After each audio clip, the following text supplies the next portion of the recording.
수업 시작하겠습니다. 통대 입시반 8월달 수업하겠습니다. 먼저 간단하게 그 오리엔테이션 하고 그리고 바로 진도를 나가겠습니다. 실강을 듣는 분들은 MO에서 지금 올라온 분들 몇 분이죠? 둘, 셋, 네 분이고 처음 오신 분 한 분 계시고 인강 듣는 분들 중에 처음 보는 분들이 꽤 있더라고요, 성함이. 그래서 간단하게 어떻게 진행되는지 설명을 드리겠습니다. 일단 한 달에 11번 수업이 진행되고 오늘 수요일이죠. 오늘부터 월수금, 그러니까 수금, 월수금에서 그 마지막 월요일을 빼고 끝나요. 금요일 날 끝나게 됩니다. 달력을 보시면 딱 11번 수업이 진행이 되고요. 그리고 이제 8월 달이기 때문에 본격적인 이제 입시 시즌이라고 봐야 돼요. 지금부터. 아마 지금이 제일 힘들 거예요. 8월 달이. 수업 진행은 그간 했던 거에서 조금 바꿔서 이제 지난달에 잠깐 얘기했지만 실전하고 비슷하게 진행을 할 거고 잘라서 발표하는 부분도 좀 지난달보다 길어지게 될 겁니다. 1교시에는 영한 합니다. 영한. 보통은 그 테드 연설문이나 테드 에드 그리고 또 녹음한 자료들을 이용하게 될 건데 이번 달하고 지난달에도 말씀드렸지만 이제 입시가 처리되면은 8월달, 9월달에 나오는 어떤 소식이나 기사들을 특히나 눈여겨봐야 되는 이유가 항상 그런 건 아니었지만 많은 경우 요쯤에 나온 기사들이 실제 시험에 나온 경우가 있었기 때문에 최대한 많이 읽고 많이 들어보고 최근에 나온 이슈들에 대해서는 특히나 더더욱 우리가 꿰고 있어야 돼요. 그래서 오늘 이제 더 뒤에 붙어가는 자료도 이번 달에 많을 거고요. 그리고 별도 녹음한 것도 이제 비교적 최신 자료로 녹음을 해가지고 이제 수업 시간에 활용할 예정입니다. 그리고 한영 번역이 사라졌어요. 이번 달부터는 번역을 하지 않고 그 시간에 뭐 요약해 써서 뭐 쓴다든지 이런 거를 똑같이 정형화 시키지 않고 그때그때 조금씩 변경을 시켜서 수업을 진행할 생각이에요. 1교시는 영한 2개, 짧게는 한 5분짜리, 길게는 한 7분짜리 하는 걸 2개를 다루게 되고 지난달하고 똑같아요. 발표는 1분에서 1분 30초, 2분 정도까지 길면. 그래서 이제 2분 정도까지 가게 되면 이때는 특히나 이제 요약에 중심을 줘야 되겠고 한 1분짜리 정도로 간다면은 특히나 디테일까지 다 잡아내는 게 돼야 되는 거예요. 어떤 식으로 2차 시험에서 분량이 어떻게 나올지 모르고 주제를 모르기 때문에 그 자르는 정도에 따라서 여러분들이 그 내용들을 가감해서 잘 발표해야 되겠고 그리고 1교시는 그렇게 끝나고 2교시에는 이제 한영을 하게 되는데 지난달에 비해서 한영에 할애하는 시간을 조금 늘려볼까 해요. 발표를 좀 더 많이 하는 걸 같은 내용이라도 여러 사람이 하고 자료는 똑같이 3개 정도를 다루게 될 텐데 경우에 따라 4개씩 가지고 와서 발표를 최대한 많이 하는 식으로 하겠습니다. 지금 8, 9, 10월달 셋째 주에 시험이기 때문에 지금 사실상 3달도 안 남은 상황에서는 우리가 뭔가 무슨 근본을 뭐 해결하는 뭐 이런 거보다는 이제 어쩔 수 없이 이제 파이널 터치하는 쪽으로 가야 돼요. 그래서 연습을 많이 하는 쪽으로 가게 될 거고요. 그리고 시간이 뒷부분에 이제 조금 시간을 남겨서 이제 요약해 써보고 하는 것들을 조금 넣어볼 생각이에요. 그리고 사이트는 8월달부터 이제 안 하는 걸로 그렇게 하도록 하겠습니다. 자, 그러면 그렇게 하면 되겠고 다른 건 딱히 없어요. 그리고 인강 들으시는 분들은 구경하지 마시고 지난달에도 얘기했지만 끊고 나서 누구씨라고 부르게 되면은 지금 그거를 딱 중단시키고 본인이 요약해 발표하고 그리고 요약한 그 다른 분이 하는 걸 듣고 이런 식으로 수업을 듣는 것이 제일 좋습니다. 다른 분들도 마찬가지예요. 그 누구씨라고 발표하세요 그러면 아이고 나 안 걸렸구나라고 생각하고 딴 생각하지 말고 본인이 생각했던 거랑 맞는지 잘 비교해 보시는 거예요. 그래야지 수업을 잘 활용하는 거예요. 딴 생각하지 마시고 집중해 주시기 바랍니다. 그리고 다시 한번 강조하지만 처음 오신 분들 잘 들으세요. 수업 시간에 이제 음원 듣고 요약을 할 때 소리가 일단 나가면 눈을 떼시는 거예요. 대본에서. 절대로 대본에 눈을 두지 마세요. 어떨 때만 두면 되냐면 다시 리뷰하고 체크할 때 이제 필기할 일이 있을 때만 절대로 눈을 두시면 안 돼. 이거는 안 좋은 습관이에요. 아주 우리나라 그 영어 교육에서 시작된 건데 소리만 나오면 눈 보고 따라가는데 그럼 절대 안 돼요. 그리고 시험 볼 때도 절대 볼 수 없는데 항상 대본을 보면서 눈으로 따라가지 마시라. 소리가 들어가면 그거는 말씀을 드리고 싶고 그리고 마이크 2개 어디 있나요? 네, 입시반에서는 발표를 진행되기 때문에 마이크 받으셔서 커버 본인이 받으면 커버 덮고 발표하시는 거고 수업은 항상 마스크 써주시기 바랍니다. 다 된 것 같죠 이제? 네, 시작해 보겠습니다. 자, 첫 번째 갑니다. A few years ago, my obsession with productivity got so bad that I suffered an episode of burnout that scared the hell out of me. I'm talking insomnia, weight gain, hair loss, the works. I was so overworked that my brain literally couldn't come up with another idea. That indicated to me that my identity was linked with this idea of productivity. Do you feel guilty if you haven't been productive enough during the day?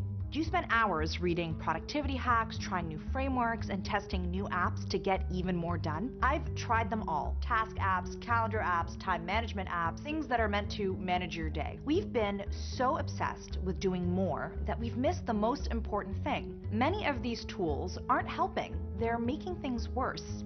네, 이건 좀 짧게 끊어봤어요. 1분이 조금 안 됩니다. 신민수 씨가 해보겠습니다.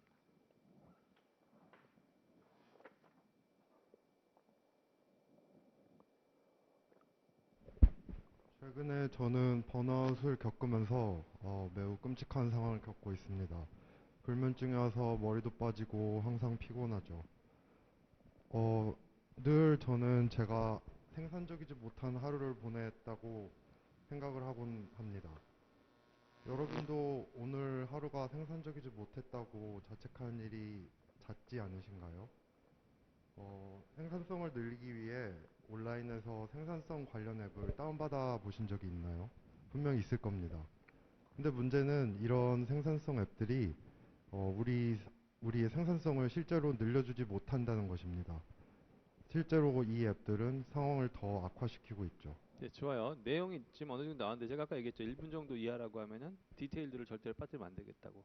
그리고 지금 딱 들었을 때 음악 소리 때문에라도 분명히 두 부분으로 나눴다는 걸 알 수 있죠. 근데 지금 두 부분이 나눠지지 않고 좀 뭉개졌어요. 마이크를 앞으로 줘보세요. 정우영 씨가 다시 한번 해봅시다. 얘기가 좀 그리고 중요한 얘기들이 빠진 게 몇 가지 있었어요. 다시.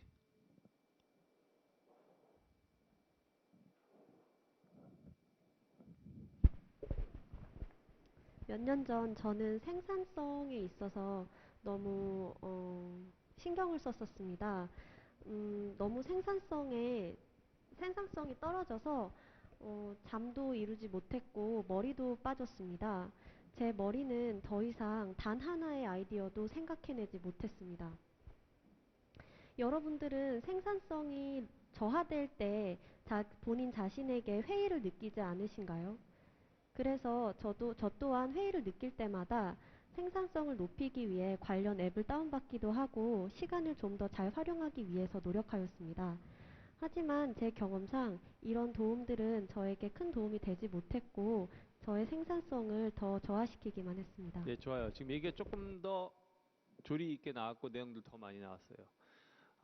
지금 이제 앞부분에서는 내가 과거의 경험을 얘기한 거고 내 경험. 그리고 뒷부분에서는 이제 여러분들도 그러신 적 있죠? 근데 그러면 안 됩니다. 왜냐하면 이렇습니다. 이런 식의 말투였어요. 그러니까 말투가 달라진 부분이 확실히 구분이 돼야 되는 거예요. 그리고 예, 제일 중요하게 여겨야 됐던 부분 중에 하나가 이거예요. We've been so obsessed with doing more that we've missed the most important thing.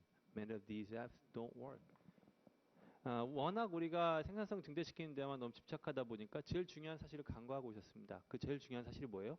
소용없다는 겁니다. 이런 식으로 말이 나와야 되는 거죠. 근데 이런 부분들을 놓치게 되면은 좀 이렇게 흩어진 것처럼 들리게 되는 거예요. 한 문장 한 문장 다시 들어봅니다. A few years ago, my obsession with productivity got so bad that I suffered an episode of burnout that scared the hell out of me. 예, 몇 년 전에 생산성에 너무 집착한 나머지 내가 완전히 번아웃 우리말로 번아웃이라고도 하죠. 너무 과로해서 끔찍한 일들을 겪게 되었습니다라고 했고 an episode of burnout이라고 했죠. 에피소드 이렇게 쓰는 거 아시죠? 한 차례 확 몰려오는 걸 갖다 에피소드라고 쓴다는 거 잘 봐주시고 또 이 사람이 뭐라고 했어요? scared me라고도 하는데 scared the hell out of me. 예, 컬로키얼리즘이긴 하지만 큰 무리는 없어요. 근데 여러분들이 한영 통역할 때는 이제 비추 안 좋습니다. scared me를 scared the hell out of me라고 한 거예요. 뭐라고요? scared me to death. I was scared to death. 네, 무리 없어요. no.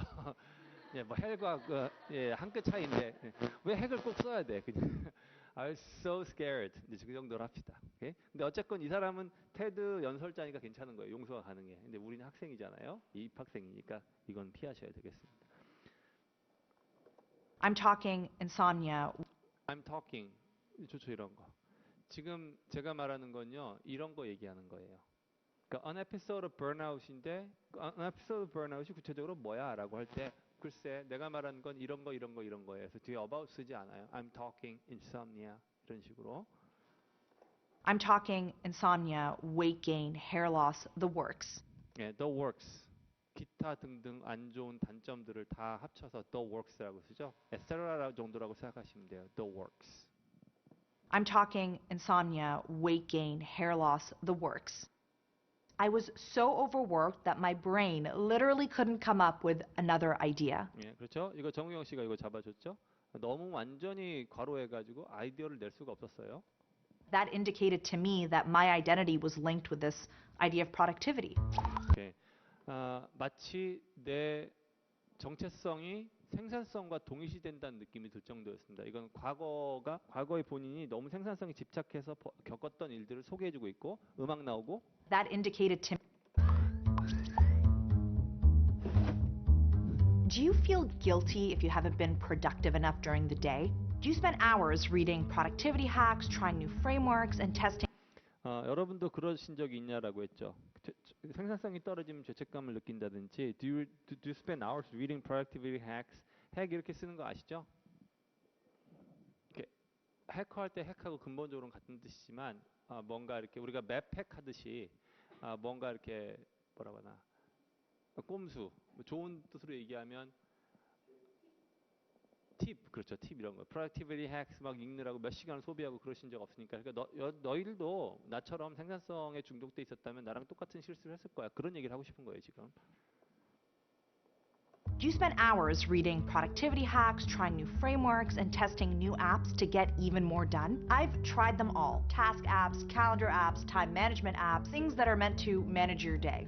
Things that are meant to manage your day. 하루를 좀 더 생산적으로 보낼 수 있을 만한 온갖 도구들을 나도 다 사용해봤습니다. 하지만 Been so obsessed. Many of these tools aren't been so obsessed with doing more that we've missed the most important thing. Many of these tools aren't helping. They're making things worse.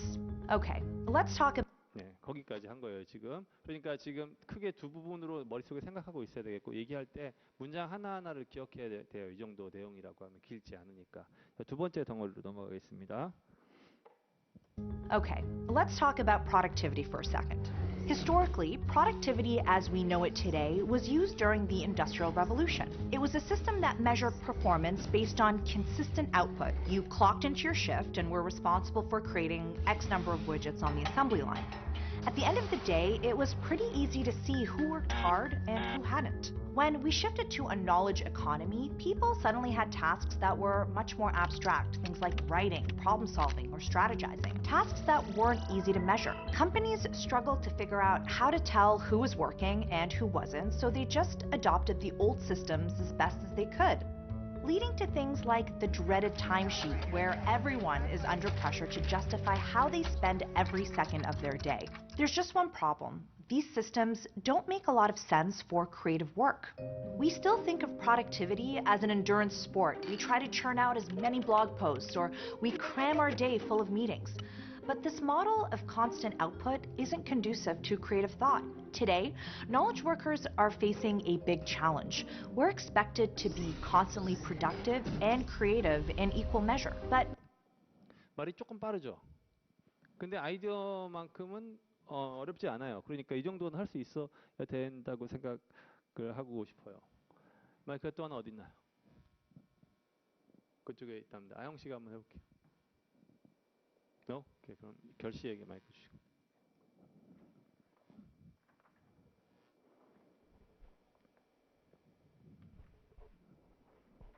자, 그러면 먼저 생산성에 대해서 먼저 얘기를 해봅시다. 이제 우리가 공업화가 되면서 생산성이 더 강조가 되었는데요. 우리가 더 많은 일을 하면서 더 생산성을 늘리려는 시도가 계속되었습니다. 하지만 이제 지식에 기술 사회가 되면서 이것이 좀 더 어려워졌습니다. 우리는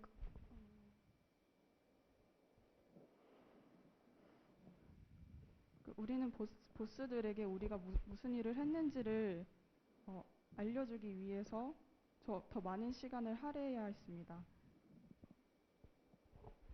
하지만 이것이 지금 이 사회에 좀 적용이 안 되는 이유가 있는데 그것은 바로 창의적인 활동을 할 때 그렇습니다. 글을 쓰거나 뭔가를 창조해낼 때는 생산성과 그 연관이 없기 때문입니다.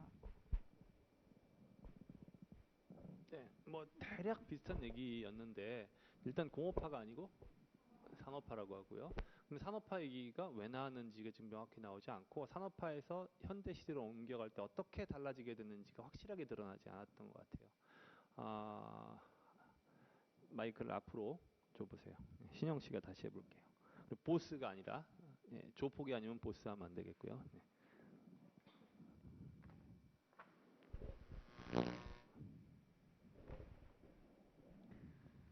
자, 그럼 생산성에 대해서 먼저 우선 얘기를 해봅시다. 생산성이라는 개념은 산업화 시대에 생겨났는데 당시에 공장에서 일하던 노동자들이 같은 시간 내에 얼마나 많은 물품들을 생산하는지를 계산해서 이 사람들의 생산성을 측정했습니다.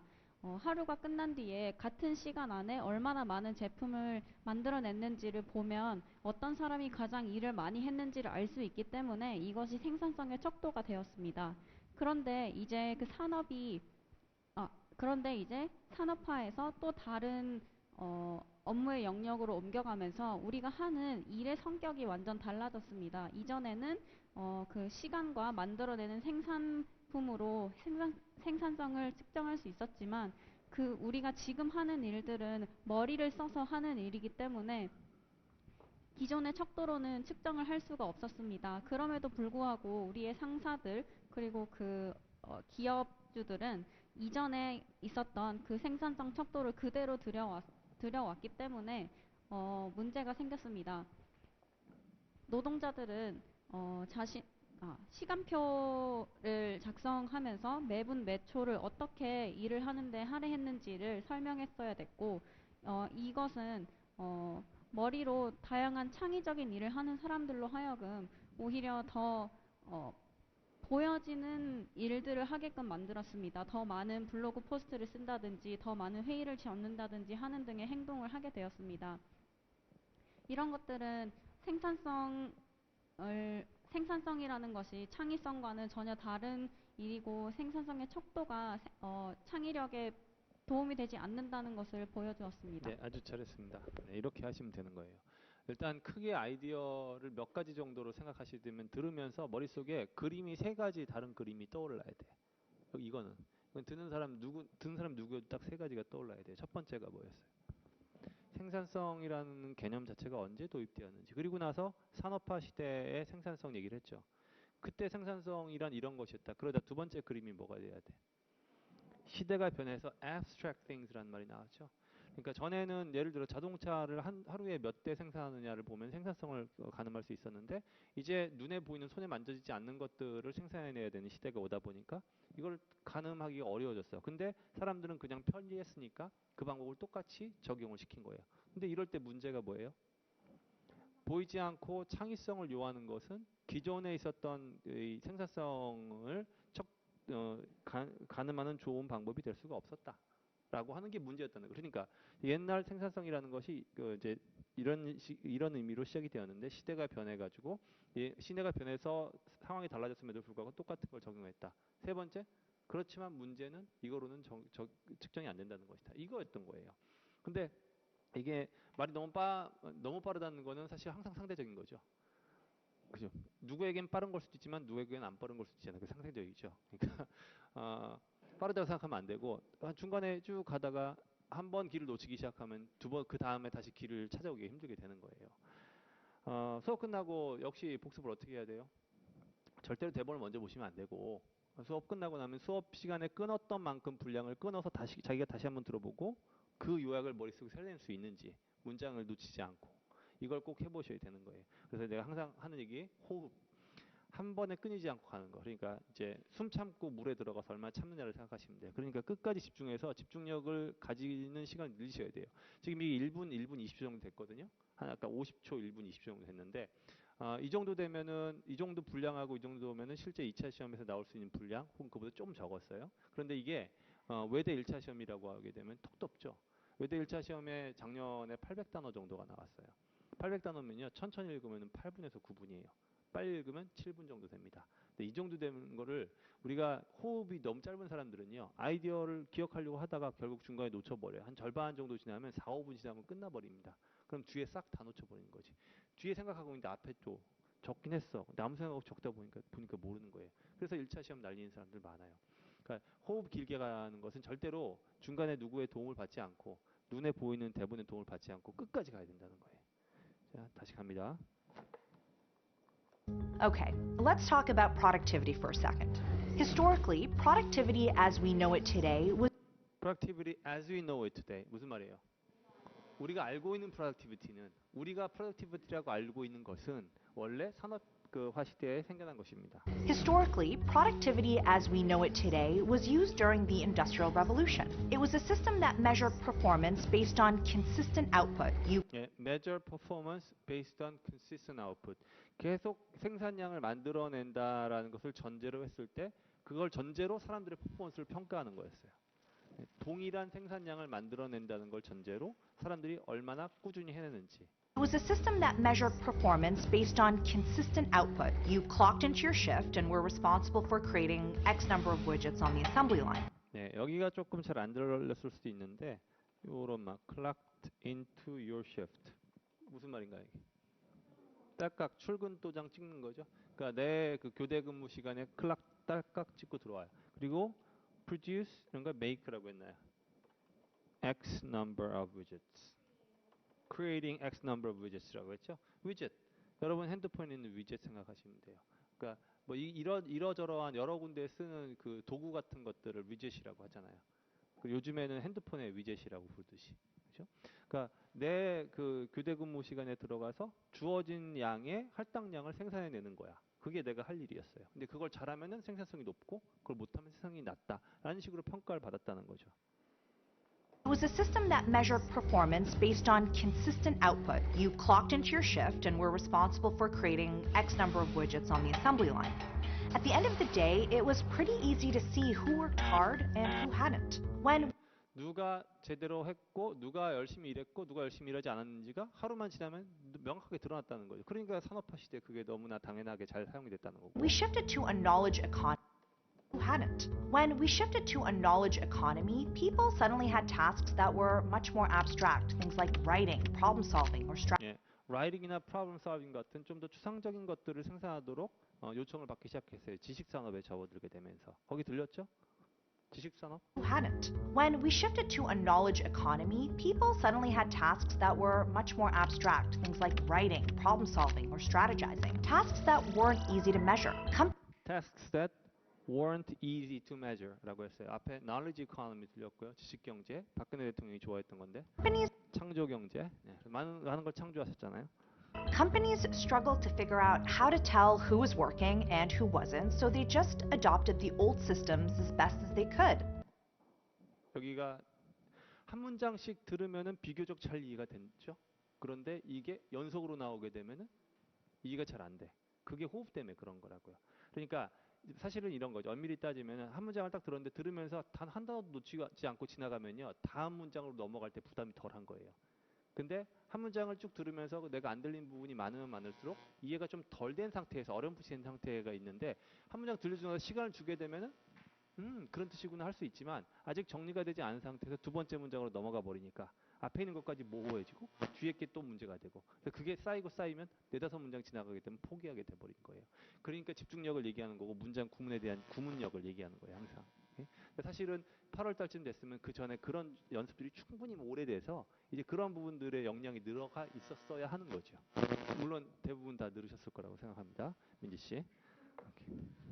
Companies struggled to figure out how to tell who was working and who wasn't, so they just adopted the old systems as best as they could, leading to things like the dreaded timesheet where everyone 예, leading to. 그래서 결과적으로 이것이 무엇으로 이어졌어요? To things like the dreaded timesheet. dreaded는 어떨 때 이렇게 쓰는지 아시지요? 그렇군요. 그냥 things like timesheet 이렇게 부르면 돼요. 근데 the dreaded라고 쓰게 되면 생각만 해도 그 끔찍한 이런 느낌을 전달하는 거죠. 뭐 timesheet은 뭐겠어요? 몇 시에 뭐 하고 몇 시에 뭐 하고 몇 시에 뭐 하고 이거 얘기하는 거겠죠. 시간표, 일과표 같은 거 얘기하는 거죠. Companies struggled to figure out how to tell who was working and who wasn't, so they just adopted the old systems as best as they could, leading to things like the dreaded timesheet, where everyone is under pressure to justify how they spend every second of their day. 예, 하루 중에 매 일초를 어떻게 쓰는지를 정당화해야 돼. 몇 시엔 난 뭐 했습니다. 난 몇 시엔 뭐 했습니다. 네, 그걸 작성하도록 요구받았다는 거죠. There's just one problem. These systems don't make a lot of sense for creative work. 예, 창의적인 일에는 이러한 시스템은 말이 안 된다는 겁니다. We still think of productivity as an endurance sport. endurance 스포츠이 뭔가요? 대표적인 endurance 스포츠는 뭐가 있을까요? 마라톤. 네, 엮기 드는 거하고 달라요. 엮기는 한번 들으면 끝나죠. 마라톤은 계속 감내하면서 가야 되는 거예요. endurance 스포츠, 마라톤. 수영, 육상 다 마찬가지죠. We still think of productivity as an endurance sport. We try to churn out as many blog posts, or we cram our day full of 예, churn out이 뭔가요? churn out. 그렇죠. 이제 공장에서 공산품을 착착착착 찍어내는 걸 churn out이라고 하죠. 이 사람이 일부러 이 단어를 선택했겠죠.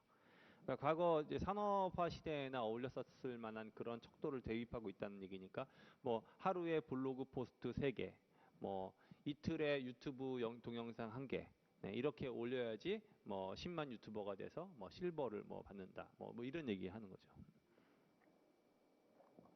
We still think of productivity as an endurance sport. We try to churn out as many blog posts, or we cram our day full of meetings. But this model of constant output isn't conducive to creative thought. 네, isn't conducive to creative 뭐라고 했죠? work, creative thought. conducive 지난달에 한번 나왔던 것 같은데 여기서 그렇죠? 도움이 안 된다고 할 때 isn't helpful to 네, 이거하고 비슷한 거죠. creative thought에는 도움이 안 됩니다. 창의적인 사고에는. Today, knowledge workers are facing a big challenge. We're expected to be constantly productive and creative in equal measure. 예, constantly productive and creative in equal measure. 무슨 뜻이에요 이게? in equal measure. 생산성이 높은 만큼 똑같이 창의성도 높기를 기대받고 있다는 거죠. 그러니까 in equal measure라는 얘기, 이것도 높고 이것도 똑같이 높다라는 말인 거예요. 이런 지식경제 시대에는 우리가 그런 압력을 계속 받고 있습니다까지 했어요. 다음 넘어갑니다. 호흡을 길게 하라는 얘기는 중간에 절대 포기하지 말라는 얘기예요. 이제 중간에 내용을 조금 놓쳤다 싶다 하더라도 새로 시작한다는 생각으로 빨리 가야 되는데 앞에 거 생각하느라고 뒤에 거 놓치려고 하지 말라고요. 내가 이해가 잘 안 됐으면은 들은 내용 가지고라도 어떻게든 머릿속에서 최대한 이야기를 만들어 보는 거예요. 자, 갑니다.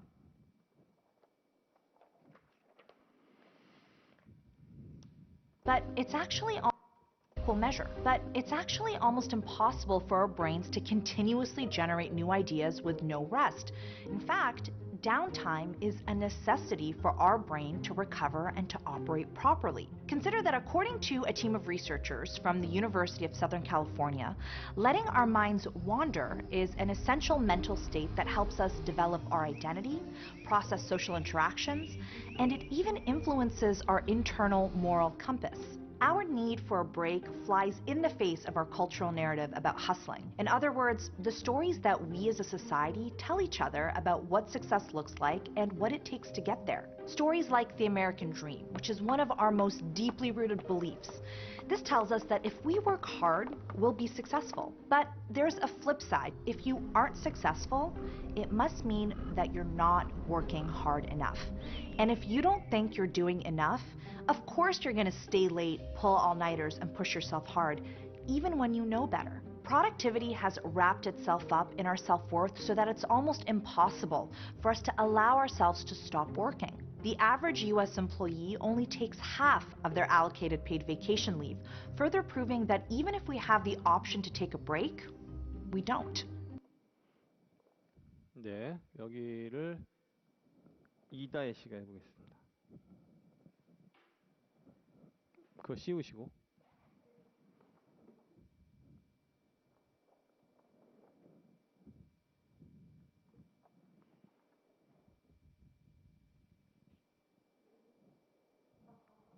다 올려야 돼요, 그거를.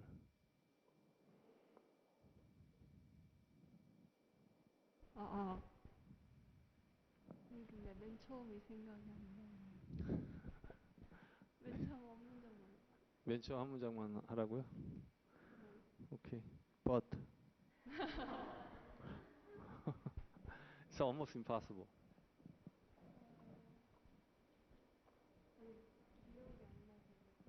왜? 네, 봐요. 여러분 여기 이제 한 2달만 돼본 분들은 여러분이 했던 말 기억나죠?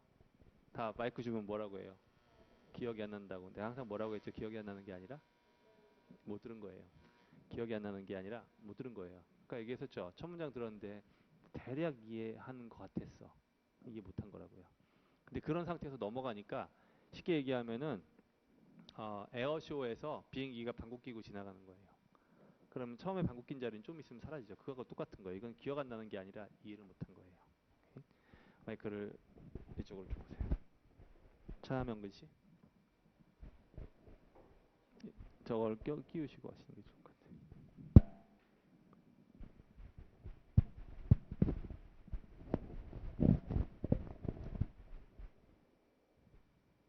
하지만 생산성을 지속적으로 유지하는 것은 사실상 거의 불가능한 일입니다. 그 일례로 우리는 번아웃이라는 경험을 하게 되는데, 우리가 지속적으로 뇌를 사용해서 특정한 일을 해내려고 하게 된다면 우리 뇌는 그 활동을 더 이상 지속하지 못하고 멈춰버릴 것입니다. 하지만 현대인들은 이 부분에 대해서 휴식을 취하지 않고 지속적으로 노력을 하려고 하고, 하루에 정해진 양을 채우기 위해 시간을 할애하려고 합니다. 심지어 그들은 쉴 수 있는 기회가 주어졌을 때에도 그렇게 하지 않기를 선택하고 지속적으로 본인들의 몸을 혹사시킵니다. 오케이. 네, 지금 비슷한 내용들이 지금 나오긴 했는데 아까도 얘기했던 것처럼 중요한 틀들이 안 나오고 있어요. 중요한 틀들. 이쪽 마이크, 박혜윤 씨에게 마이크 줘보시고 다시 한번 해보겠습니다. 중요한 틀이 안 나와요. 처음에는 거의 불가능하다. 뭐가 불가능하다고 했어요? 쉬지 않고 계속 생산성을 높은 상태를 유지하는 건 불가능에 가깝다까지 했어요. 그건 지금 어느 정도 다 정리가 됐어. 그 다음부터.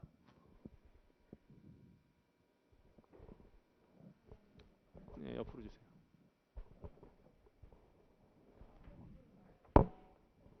아니요, 다 하세요. 다.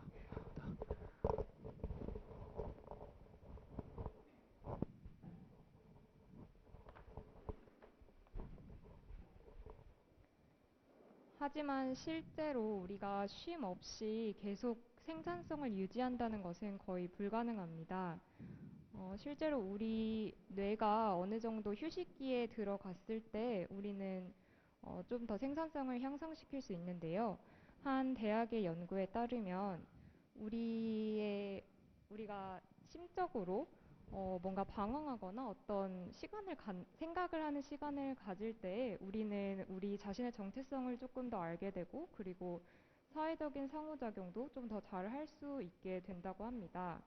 하지만 예로부터 미국의 아메리칸 드림과 같은 그런 현대인들의 사고방식에 박혀 있는 것을 보면 사람들은 우리가 열심히 일을 하면 성공할 수 있다고 생각합니다.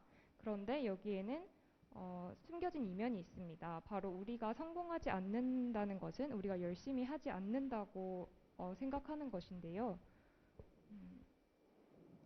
그래서 우리는 계속해서 우리를 쉼 없이 몰고 나갑니다. 그래서 회사에서 휴가 기간을 주어져도 실제로 직원들은 그의 절반 정도의 휴가 기간을 절반 정도만 사용하는 등 그 주어진 휴식도 제대로 활용하지 못합니다. 네, 뒤에 있는 내용도 잘 나왔고 중간에 다른 내용들도 상당히 지금 커버가 훨씬 더 좋아졌어요. 근데 그런 점에도 불구하고 지금 이제 아이디어가 아주 질서정연하게 요약됐다고 보긴 어려워요. 이런 말 들어보셨죠? 모순된다, 잘 안 맞는다. 네, 요거를 모르면 상당히 큰 걸 놓치게 되는 거예요. 아직 쓰지 마세요. 한번 다시 들을 거예요. 그 틀을 다시 들어보세요. Measure, but it's actually almost impossible for our brains to continuously generate new ideas with no rest. In fact, downtime is a necessity for our brain to recover and to operate properly. Consider that according to a team of researchers from the University of Southern California, letting our minds wander is an essential mental state that helps us develop our identity, process social interactions, and it even influences our internal moral compass. Our need for a break flies in the face of our cultural narrative about hustling. In other words, the stories that we as a society tell each other about what success looks like and what it takes to get there. Stories like the American dream, which is one of our most deeply rooted beliefs. This tells us that if we work hard, we'll be successful. But there's a flip side. If you aren't successful, it must mean that you're not working hard enough. And if you don't think you're doing enough, of course you're going to stay late, pull all-nighters, and push yourself hard, even when you know better. Productivity has wrapped itself up in our self-worth so that it's almost impossible for us to allow ourselves to stop working. The average US employee only takes half of their allocated paid vacation leave, further proving that even if we have the option to take a break, we don't. 네, 여기까지 한 거예요. 아까보다 조금 틀을 잡을 수 있을 것 같나요? 해리 씨에게 마이크를 전달해 줘 보세요.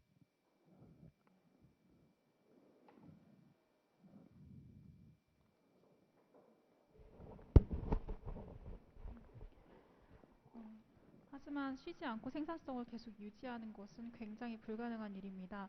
휴식은 우리에게 굉장히 중요합니다. 휴식을 통해서 우리가 좀 더 생산성을 늘릴 수 있는데 이것은 캘리포니아에 있는 한 대학 연구에서도 밝혀진 사실입니다.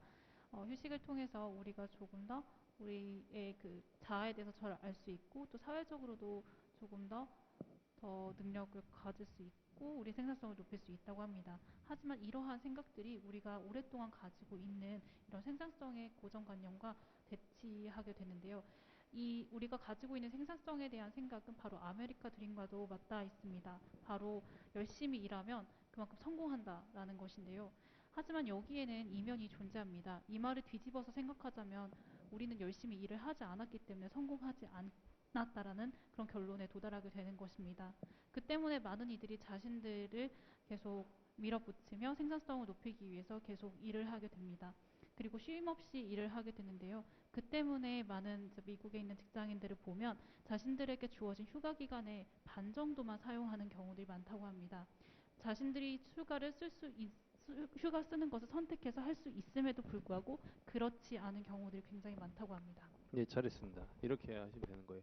근데 이거를 두 번 듣고 하는 게 아니라 한 번 듣고 해야 되는 거죠. 첫 번째 아이디어는 우리가 쉬지 않고 꾸준히 동일한 생산성을 유지하는 것은 불가능에 가깝다고 했죠. 예, 그래서 사실을 보면 이거는 반드시 있어야 되는 어떤 필수 조건이라는 necessary라는 단어를 했죠. 그 얘기하고 나서 연구원들 얘기했죠. 연구원들이 뭘 찾았어요? 예, 멍 때린 거.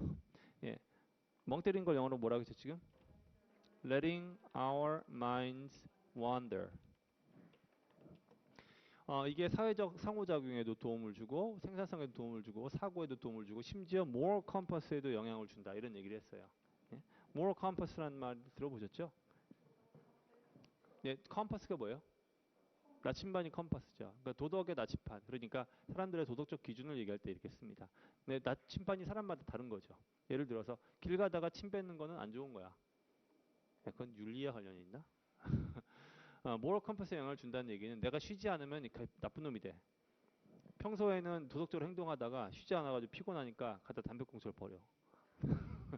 심지어는 그렇게까지 한다는 얘기였어요. 이게 다 뭐예요? 쉬지 않으면 우리 인간의 삶에 다양하게 영향을 미친다는 얘기를 했죠. 예, 그리고 나서 이제 본격적으로 중요한 반전이 넘어가요. 그리고 이러한 생산성이라고 하는 개념 자체가 우리가 가지고 있는 쉬지 않으면 우리가 생산성을 유지할 수 없다는 것 자체가 우리가 가지고 있는 성공에 대한 고정관념, 사회적 문화적 고정관념하고 정면으로 배치된다는 거예요. 쉬지 않으면 생산성을 유지할 수 없는데 생산성을 유지할 수 없음에도 불구하고 성공하지 않으면 우리가 열심히 일하면 성공할 것이라고 믿고 거꾸로 뒤집어서 성공하지 않았다는 얘기는 열심히 안 했다는 뜻으로 우리가 받아들이다 보니까 어쩔 수 없이 성공하기 위해서 더더욱 열심히 몰아붙이다 보니까 우리가 쉴 수 있음에도 불구하고 쉬지 못하게 되는 상황이 온다. 이렇게 된 거였어요. 맨 마지막엔 얘기가 좀 달라졌는데 이제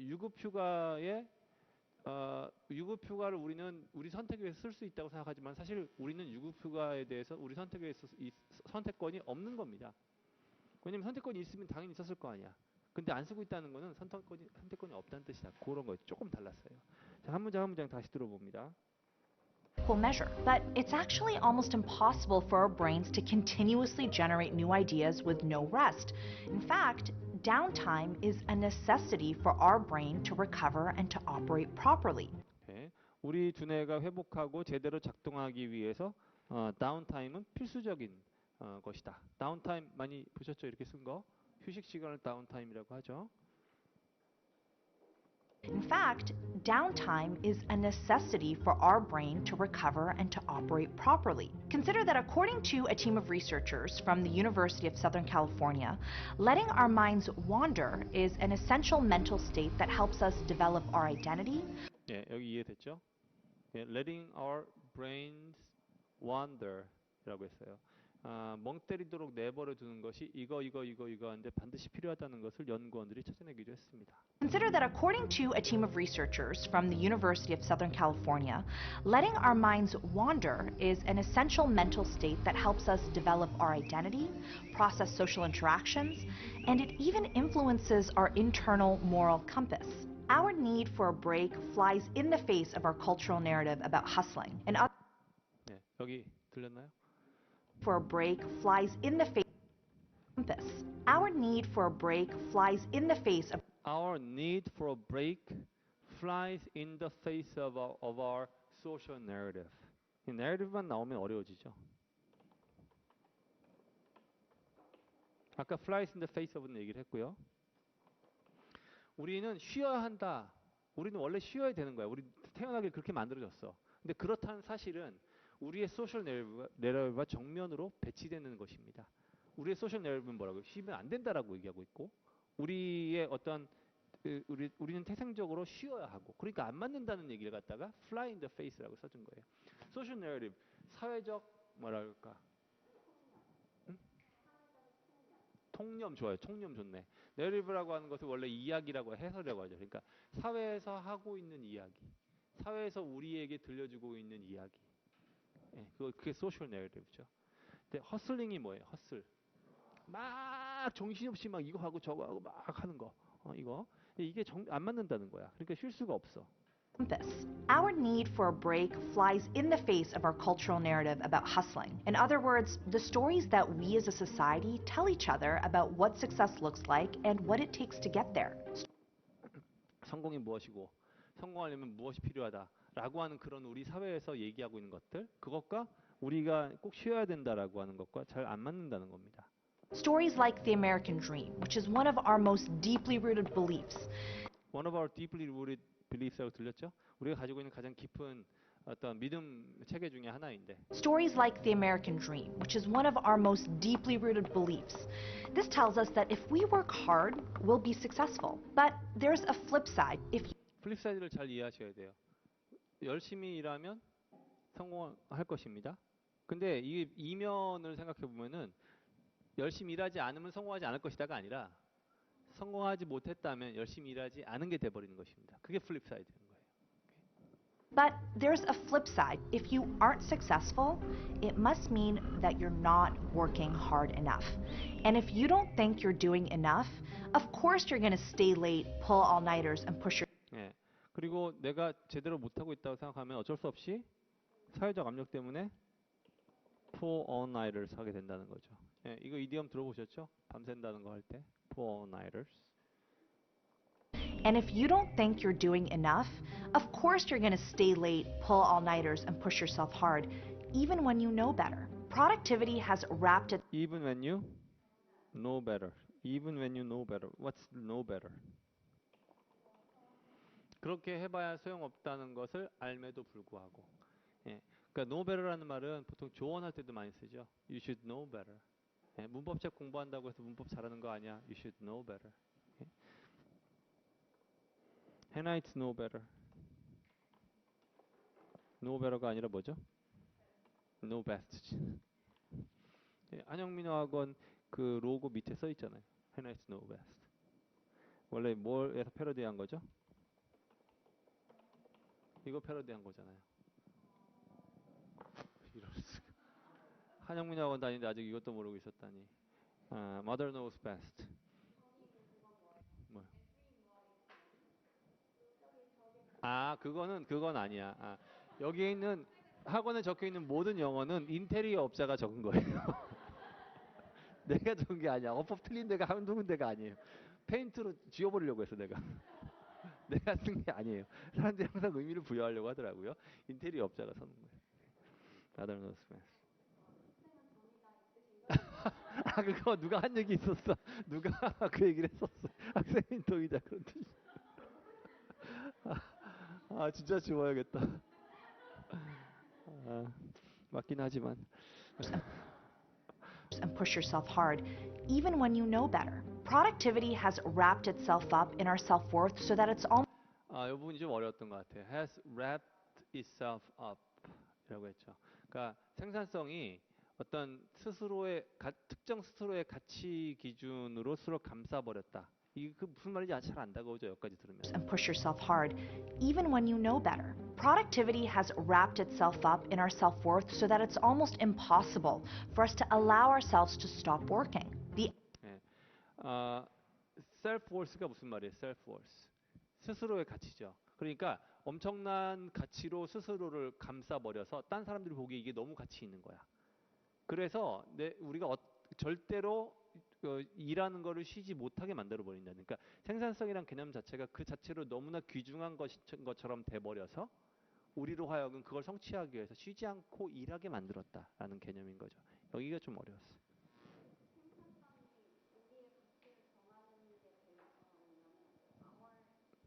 our self-worth구나.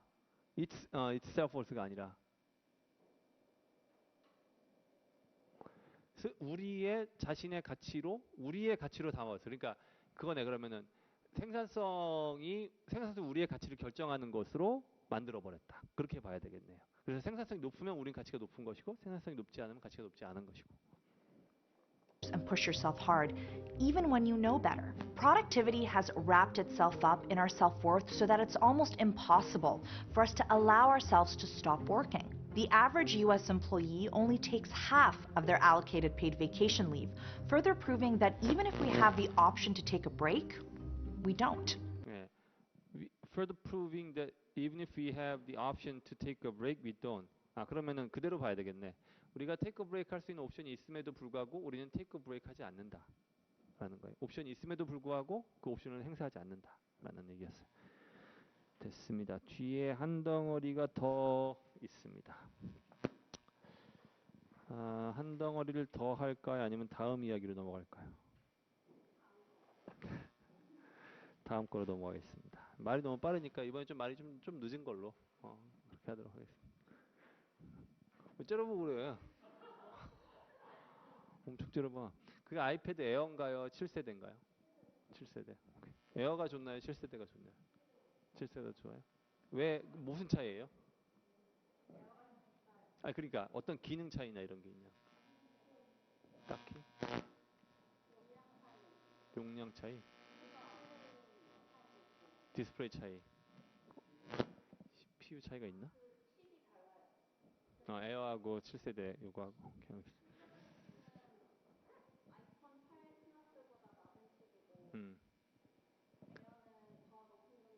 그러니까 더 빠르다.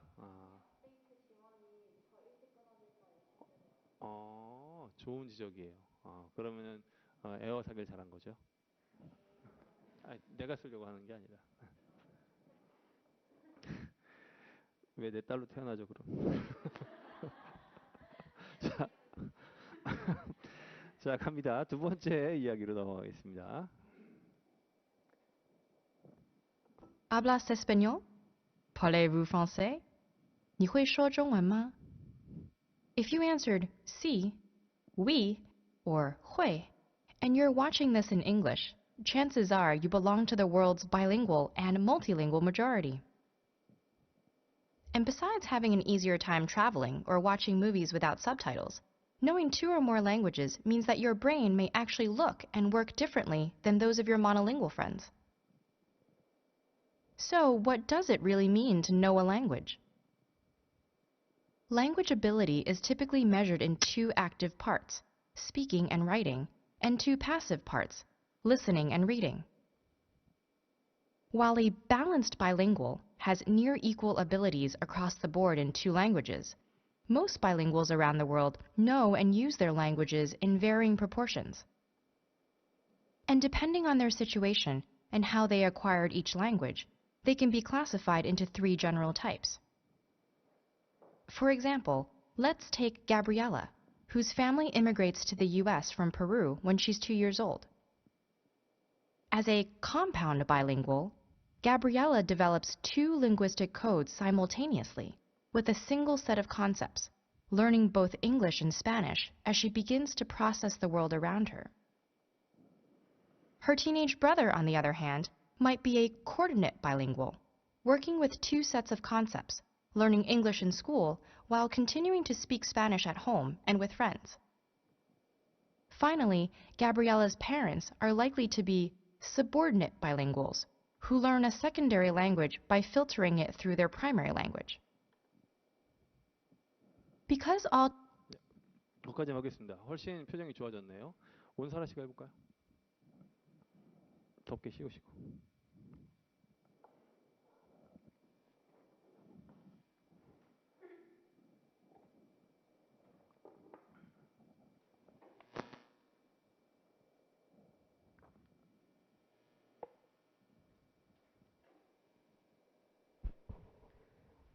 여기 여러 가지의 다른 나라의 언어들로 구성이 된 질문들이 있습니다.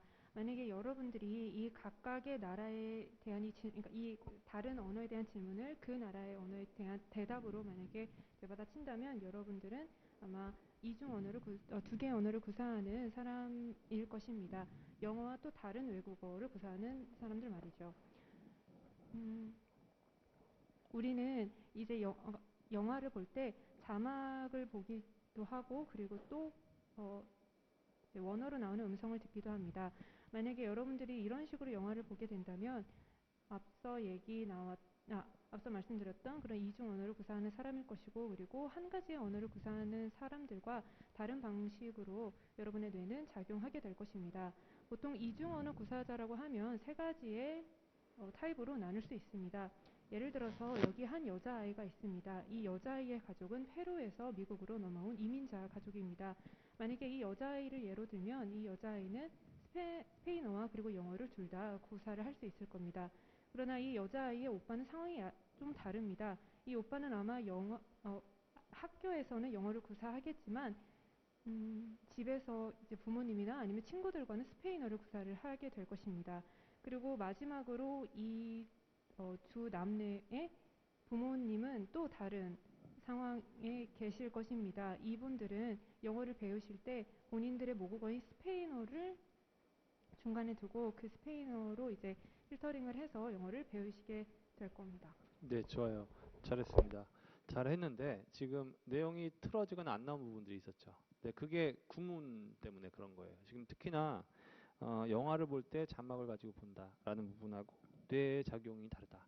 이거는 문장 구성을 놓쳤다는 뜻이에요. 그러면은 예를 들어서 제가 채점자면은 여기를 놓쳤다는 얘기는 이 사람 구문이 흔들리고 있구나라고 파악할 수 있는 어떤 이 중요한 그 어떤 단초가 되는 거죠.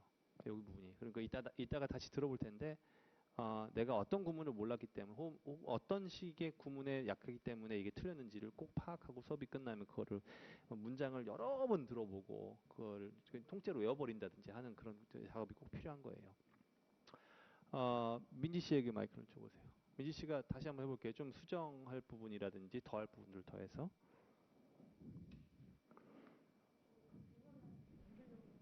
넘기려고 거기 제일 중요한 건데 그걸 넘기려고. 다시 해보세요. 그럼. 제가 다른 나라의 말로 제가 다른 나라의 말로 얘기를 해보겠습니다. 이 질문에 대해서 만약에 여러분께서 올바른 답을 하실 수 있다면 여러분은 두 개의 언어를 구사하는 사람이거나 또는 다중 언어를 구사할 수 있는 사람이라는 것입니다. 그 두 개 이상의 언어를 구사할 수 있는 사람의 뇌는 이 또 다른 언어가 들어올 때 그 받아들이고 또 그것을 흡수하고 내뱉는 뇌 프로세스가 모두 다른데요. 대표적으로 이렇게 그렇다면 언어를 안다는 것은 무엇일까요? 또 다른 언어를 구사할 수 있다는 것은 무엇일까요? 이 언어는 두 가지로 나눌 수 있습니다. 두 가지로 나눌 수 있는데 그 하나의 파트는 말하기와 듣기이고 두 번째는 쓰기와 읽기입니다. 또 이 언어를 배울 때 세 가지의 부류로 나눌 수 있는데 예를 들어서 한 아이가 16살짜리 아이가 미국으로 이민을 왔을 때 그 아이는 스페인어와 영어를 동시에 구사할 수 있는 능력을 갖게 될 것입니다. 하지만 그 여자 아이보다 나이가 많은 오빠는 학교에서나 밖에서는 영어를 사용하겠지만 집안에서나 친구와는 스페인어를 사용하겠죠. 그리고 그 부모님은 이미 모국어가 장착된 상태로 영어를 배우기 때문에 아예 다른 언어의 차원으로 구사를 하게 될 것입니다. 오케이, 좋아요. 비슷한데 조금 네, 아까 그거 안 나왔죠. Besides being able to watch movies without subtitles, being a bilingual has a number of benefits. Their brains look different.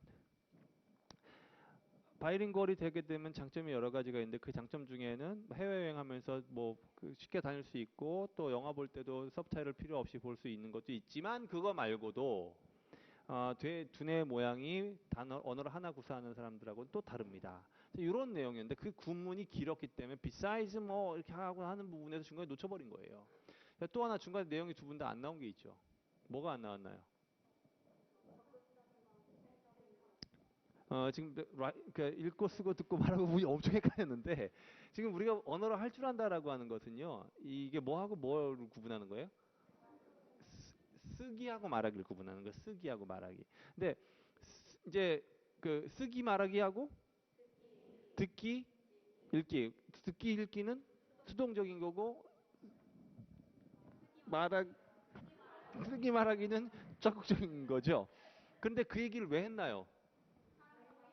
그렇죠. 이게 바이링구얼이라고 하더라도 아주 똑같이 밸런스드한 사람은 있을지 모르겠지만 사람마다 바이링구얼이라도 조금씩 정도가 다르다는 얘기를 하려고 그 얘기를 꺼낸 거였어요. 근데 그걸 지금 두 분 다 안 나왔다는 얘기는 전반적으로 이 부분을 캐치해서 설명할 수 있는 사람들이 상대적으로 적었다는 얘기고 만약에 다른 사람들이 대부분 설명하지 못했는데 내가 설명하면 교수님 입장에서 어떻겠어요? 이 친구는 조금 이 부분을 잘했구나라고 하게 되는 거예요. 그러니까 내가 잘 안 들었다는 얘기는 다른 사람들 중에서도 못 들었을 가능성이 높지만 거꾸로 뒤집어 얘기하면 내가 이 부분을 하게 되면 훨씬 더 상대적으로 다른 사람들에 비해 나아 보이게 되는 거죠.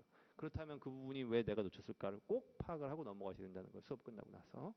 다시 들어볼게요. 처음에는 뭐였나요? 스페인어였나요? 네. 오케이. 그게 무슨 뜻인가요? Do you speak Spanish? 오케이. 그러면 두 번째는 불어였던 것 같은데 그건 뭐 불어하시나요?라는 얘기였겠죠. Hablas español? Parlez-vous français? 你会说中文吗? 잘 모르지만 잘하는 것 같지 않나요? 되게 잘하는 것 같지 않아요? 그치 중국어 되게 잘하는 느낌이 일단 좋아. 난 할 줄 모르지만. 성조사 중국어 하시나요? 세 개 다 배웠어. 그러니까 성조까지 다 파악할 수 있어요 지금. Hablas español? Parlez-vous français? 你会说中文吗? If you answered sí, oui, or 会, 예, 이게 그럼 다 네라는 뜻이겠네요. 그렇죠? 그랬다면 or 会, and you're watching this in English, chances are you belong to the world's bilingual and multilingual majority. 네, 그렇죠. chances are라고 했으니까 그렇다면 여러분들은 전 세계에 두 개의 언어 혹은 그 이상의 언어를 구사하는 사람들 중에 하나일 것입니다.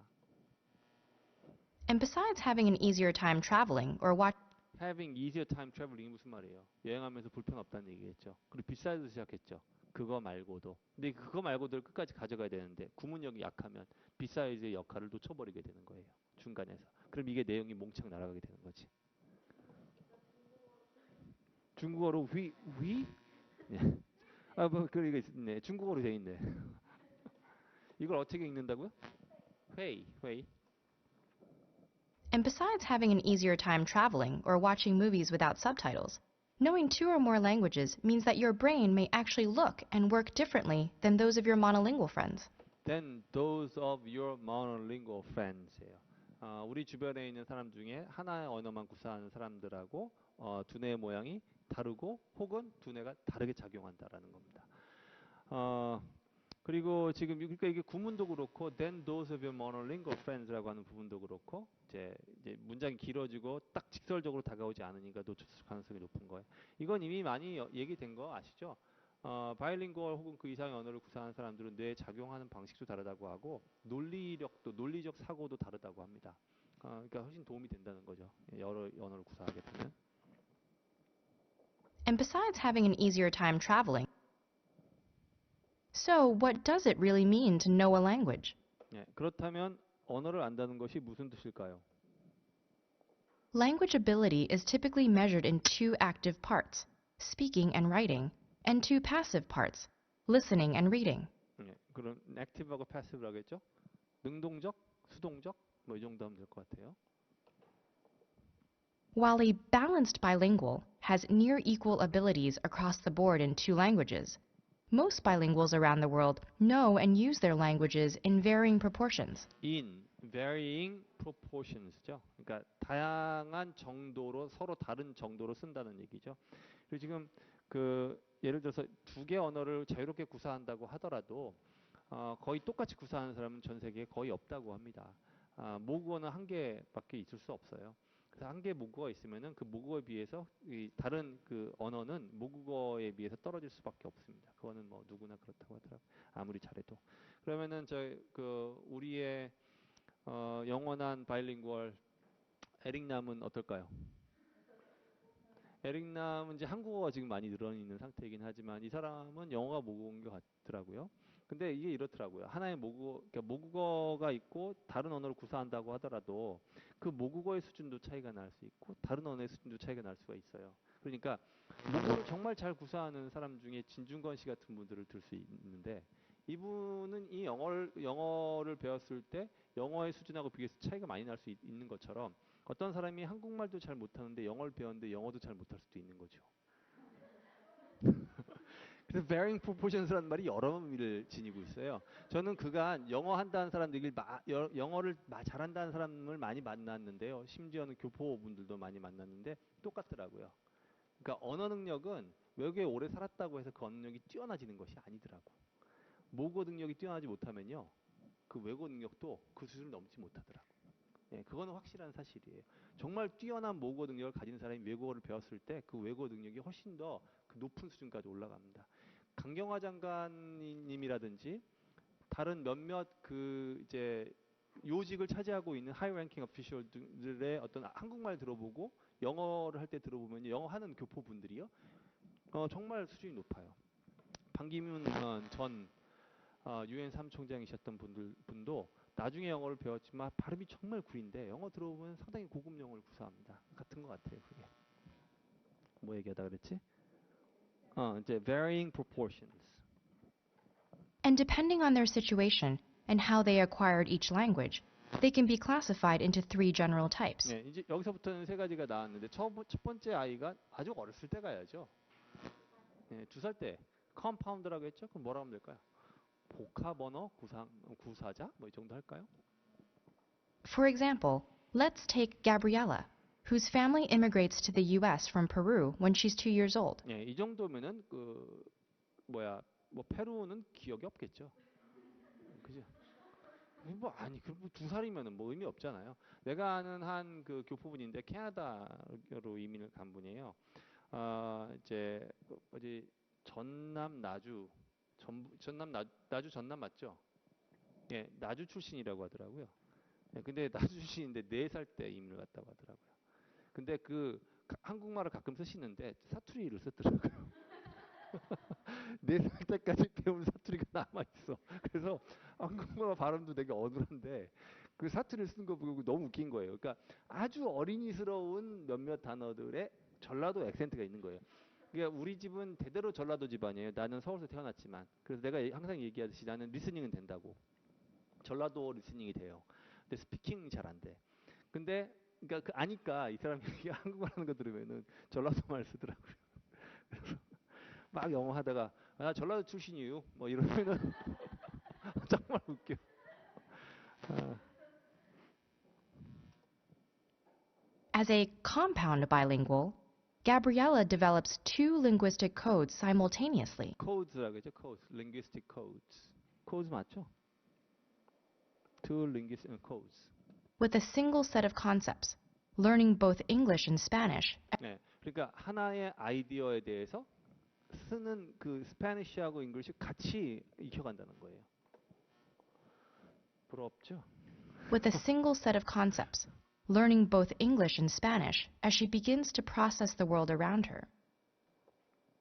Her teenage brother, on the other hand, might be a coordinate bilingual. 네, coordinate 뭐 우리말로 뭐라고 하는지 모르겠어요. 뭐 이건 언어학자들이 가지고 있는 말이 있겠죠. 근데 이 친구는 10대니까 스페인어를 이미 구사하고 있고 영어를 부가적으로 구사하는 친구가 되는 거죠. 학교에서는 영어 쓰고 집에서는 스페인어 쓰고. 예전에 제가 내 친구의 조카 얘기를 한 적이 있었는데 기억나시나요? 그러니까 내 친구의 조카 2명이 있는데 한 명은 초등학교 저학년 1학년, 2학년이었고 그 큰 애는 초등학교 5학년인가 6학년인가 5학년 정도에 갔을 거예요. 지금 아마 7, 8년 지났으니까 몇 살쯤 됐을까요? 고등학생 됐겠네요. 그러니까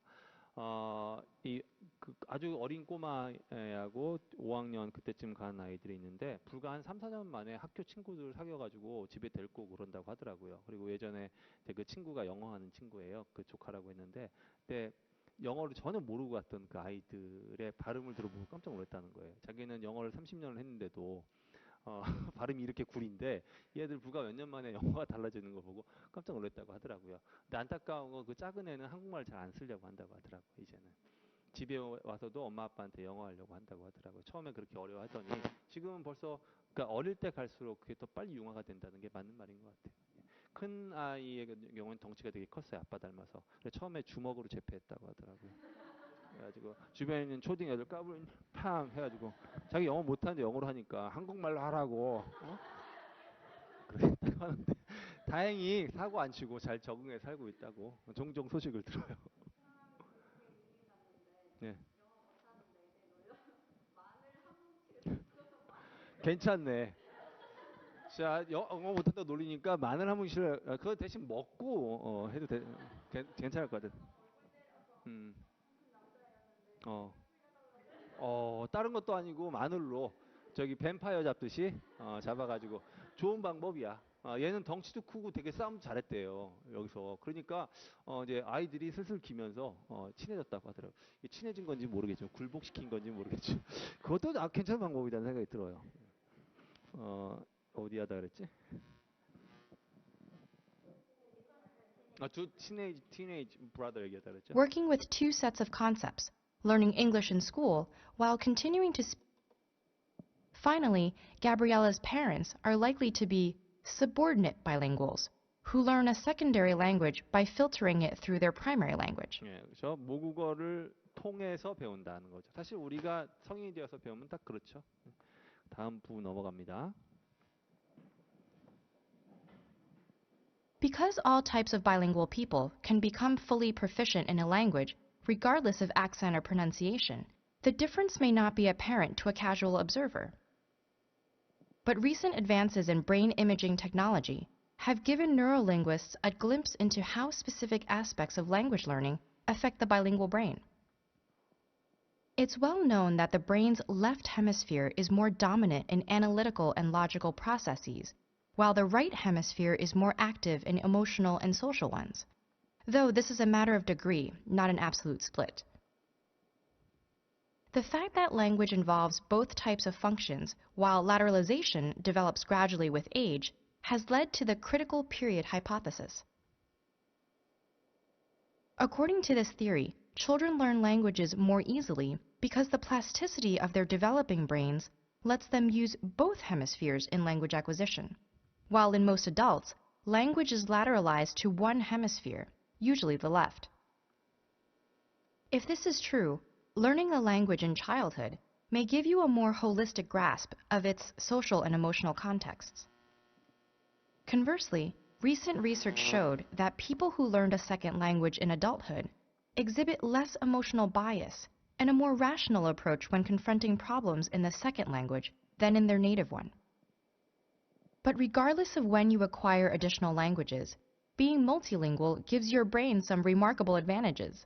Some of these are even visible, such as higher density of the gray matter that contains most of your brain's neurons and synapses, and more activity in certain regions when engaging a second language.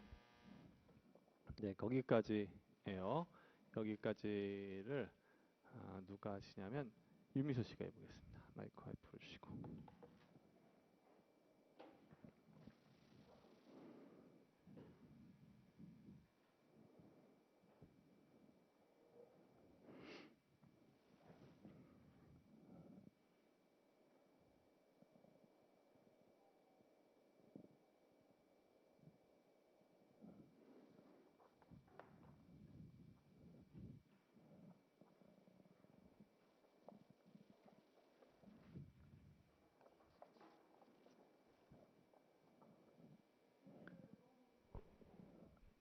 까먹었다고요?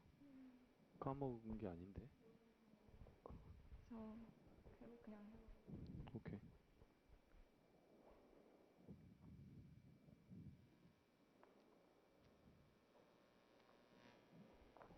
우리가 언어를 배울 때 우리가 언어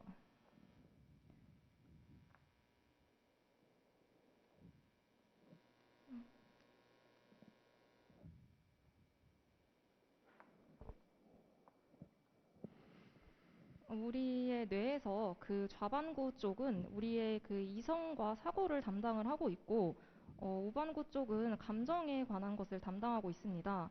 그런데 이제 언어를 배우는 데 있어서는 좌우 반구를 모두 사용한다고 합니다. 그렇기 때문에 어린아이들이 언어를 배우는 데 있어서 조금 더 유리한 편입니다. 왜냐하면 어린아이들의 뇌가 좀 더 유연하기 때문에 아이들이 언어를 배우는 데 있어 좌뇌와 우뇌를 모두 사용하기 때문입니다. 반면 어른들의 경우에는 대부분의 경우 좌반구, 즉 이성적으로 언어를 배우기 때문에 그런 부분에 있어서 아이들보다 언어 습득에 있어서 좀 차이를 보인다고 합니다.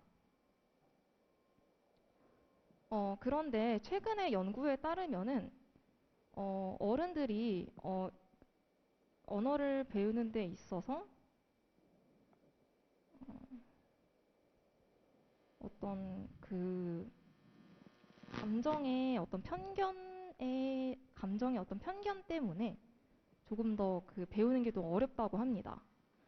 어쨌든지 언어를 배우는 데 있어서는 언어를 배우는 것은 우리의 뇌 활동을 좀 더 촉진시키고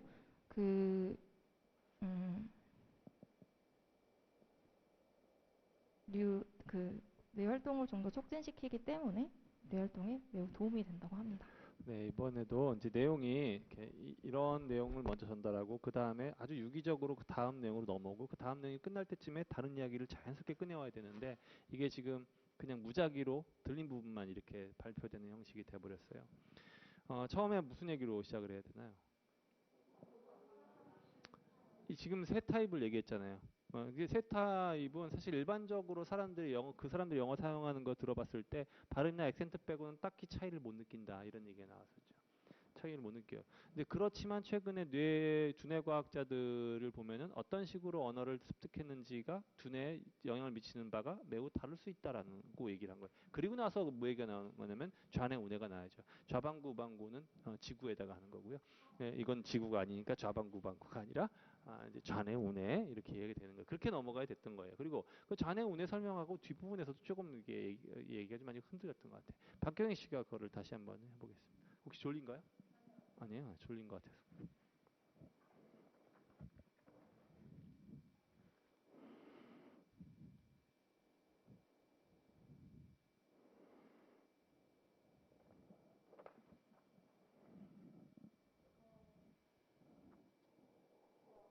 아, 이렇듯 정도의 차이는 있지만 사람들은 모두 다중 언어를 구사할 수 있는 것으로 보여집니다. 그리고 우리는 이제 발전된 기술 덕분에 어떤 작용 기전이 있는지 확인할 수 있습니다. 뇌의 사진을 찍어보면 알 수 있습니다. 보통 우리의 뇌는 좌측과 그리고 우측의 역할이 다릅니다. 좌측은 논리적 그리고 언어와 관계된 일을 처리하는 곳으로 알려져 있고, 우측은 감정이나 또 어떤 관계 같은 부분을 담당하는 것으로 알려져 있습니다. 그 촬영을 해본 결과 어린아이는 그 양쪽 뇌 모두가 언어를 습득할 때 관련이 되어 있기 때문에, 그리고 그 말은 즉 어린아이의 뇌가 좀 더 언어를 배우기에 좀 더 말랑말랑하다고 얘기할 수 있겠는데요.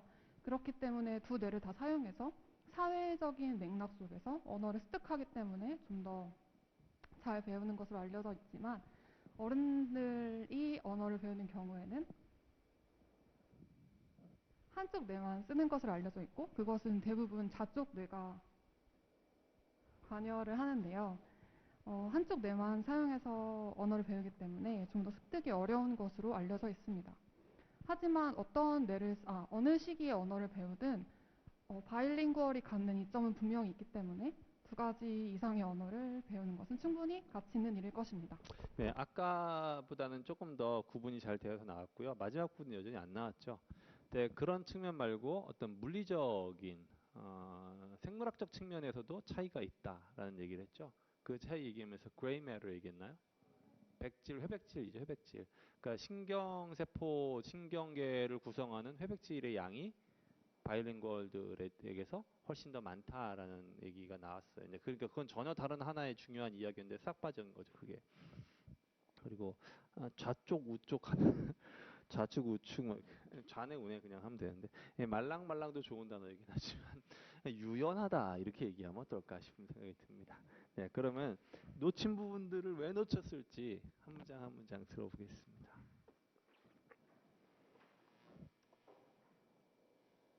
Because all types of bilingual people can become fully proficient in a language, regardless of accent or pronunciation, the difference may not be apparent to a casual observer.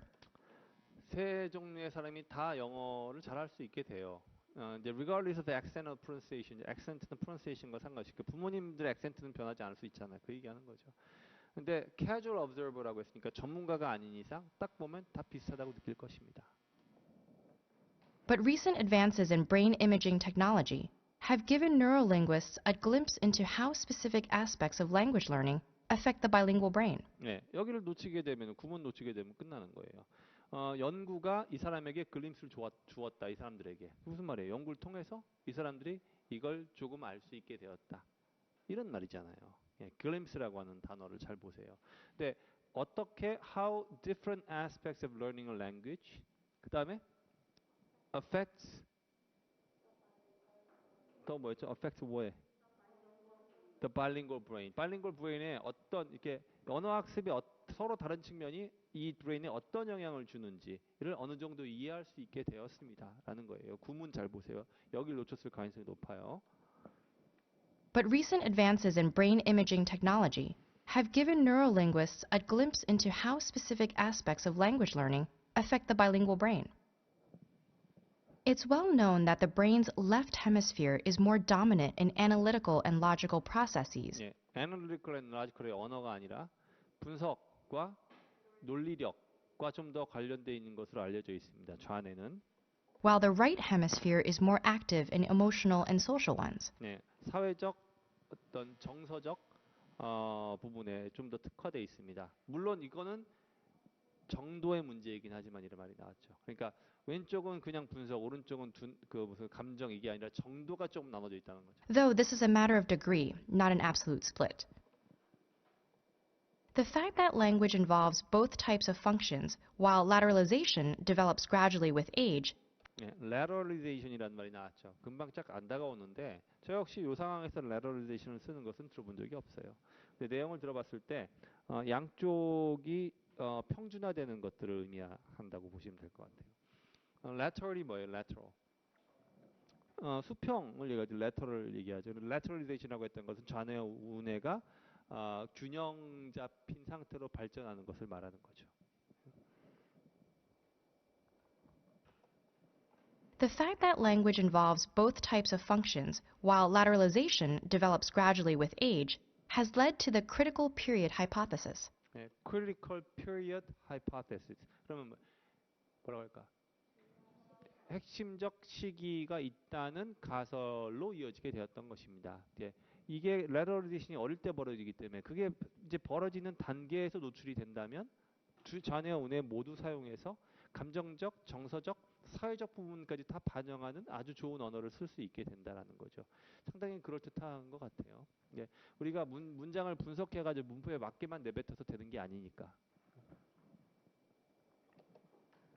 The fact that language involves both types of functions, while lateralization develops gradually with age, has led to the critical period hypothesis. According to this theory, children learn languages more easily because the plasticity of their developing brains lets them use both hemispheres in language acquisition. Okay. Language acquisition, 언어 습득, plasticity, 유연성, 말랑말랑함. 형용사는 plastic. 그래서 브레인이 plastic하다고 얘기 많이 하죠. 아직 정해져 있지 않은 거죠. According to this theory, children learn languages more easily because the plasticity of their developing brains lets them use both hemispheres in language acquisition. While in most adults, language is lateralized to one hemisphere. 예, 한쪽으로 치우친다고 하면 되겠죠. Lateralized to one hemisphere. 보통 usually to the left. 그러니까 어른들은 언어를 습득할 때 어른이 되어 습득하게 된다면 왼쪽 뇌를 주로 쓰기 때문에 논리적 분석적 사고를 해서 언어를 사용할 때 문제에 봉착하게 되면은 그걸 해결하기 위해서 논리력이나 분석력을 이용하려고 한다는 거예요. 듣고 보니까 상당히 그럴 것 같습니다. 만약에 영어를 잘 못하는데 영어로 싸워야 한다면 상당히 힘들겠죠. 네, 그래서 이게 감정이 개입돼 있으면은 빨리 배우게 된다는 것도 맞는 것 같아. 그래서 결혼을 미국 사람이랑 하면 금방 배웁니다. 왜냐하면 대화를 많이 해서가 아니라 많이 싸우기 때문에 빨리 배우는 거예요. 확실합니다. 이건 물론 3년 이내에 배워야 된다고 했죠. 왜냐하면 부부는 3년 뒤부터 대화를 안 하니까 3년 이내에 배워야 돼요. 3년이 수도 없이 싸우거든요. 예, 그러니까 지혜 씨 아직 지금 3년 안 됐나? 3년 안 됐죠? 예. 아직 그렇게 훨씬 더 많이 싸워야 돼요. 예. 혜리 씨는 3년 넘었구나. 그러니까 요즘에는 말 안 하죠? 조금 좀 남은 거예요. 그러면 이게 그냥 absolute split이 아니라 이건 이제 matter of degree이기 때문에. Usually the left. If this is true, learning a language in childhood may give you a more holistic grasp of its social and emotional contexts. 예, 이런 부분들을 좀 더 총체적으로 이해할 수 있게 해준다라고 했어요. holistic grasp이라는 단어가 나왔어요. holistic 아시죠? 그 전체라는 거. 보통 holistic approach 얘기할 때 교육 얘기할 때 이런 말 쓰죠. 특정 분야에 치우치지 않고 전반적인 전인 교육 같은 거 얘기할 때 holistic approach라는 말 써요. 그러니까 아이들은 한쪽에 논리력이나 분석력에 치우치지 않고 감정적, 정서적, 사회적 부분까지 컨텍스트까지 같이 습득하게 된다라는 거였어요. If this is true, learning a language in childhood may give you a more holistic grasp of its social and emotional contexts. Conversely, recent research showed that people who learned a second language in adulthood exhibit less emotional bias and a more rational approach when confronting problems in the second language than in their native one. 이거 바이어스를 우리가 감정적 편견이라고 하면 안 되고 이게 우뇌 쪽으로 치우쳐져 있는 게 덜하다는 거지. 그러니까 언어를 배울 때 어느 쪽에 치우쳐져 있냐라고 얘기할 때 오른쪽에 치우쳐 있음이 덜하다는 것이지 편견을 가지고 있다는 얘기가 아닌 거예요. Conversely, exhibit less emotional bias and a more rational approach when confronting problems in the second language than in their native one. But regardless of when you acquire additional languages, being multilingual gives your brain some remarkable advantages. 예, 오케이. 언제 배우건 간에 새 타입과 관련 없이 우리 두뇌에 좀 물리적인 이제 어드밴티지 준데 그게 바로 뭐냐면 회백질의 양이 늘어난다는 것이다. Some of these are even visible, such as higher density of the gray matter that contains most of your brain's neurons and synapses. 오케이. Neurons and synapses 뭐예요? 신경세포와 시냅스는 신경접합부라고 보통 부르죠. 신경세포와 신경세포를 잇는 접합부. 그러니까 쉽게 얘기하면 통로라고 생각하시면 돼요. 근데 이 부분에 밀도가 높아진다고 했으니까 많아진다는 얘기라고 볼 수 있겠죠. 회백질의 밀도가 높아집니다. Some of these are even visible, such as higher density of the gray matter that contains most of your brain's neurons and synapses, and more activity in certain regions when engaging a second language. 예, 그리고 제2의 언어를 사용하려고 할 때 훨씬 더 특정 부분에서 활성화가 많이 일어난다는 얘기였어요. 근데 이건 바이링구얼 얘기고 아까 잠깐 얘기했던 에이링구얼 얘기가 아니에요. 에이링구얼은 무슨 말일까요?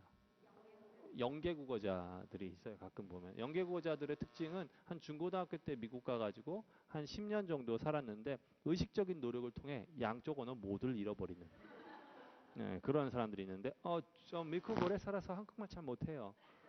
이런 사람들이 있어요. 저는 여러 봤어요. 근데 영어를 들어봤더니 영어도 똑같더라고요. 근데 본인은 모국어가 영어라는 거야. 절대 그런 일은 일어나지 않습니다. 이런 사람들을 우리가 에일링거라고 하고요. 통역대학원에 절대 못 들어갑니다. 잠깐 쉬었다가 계속하겠습니다.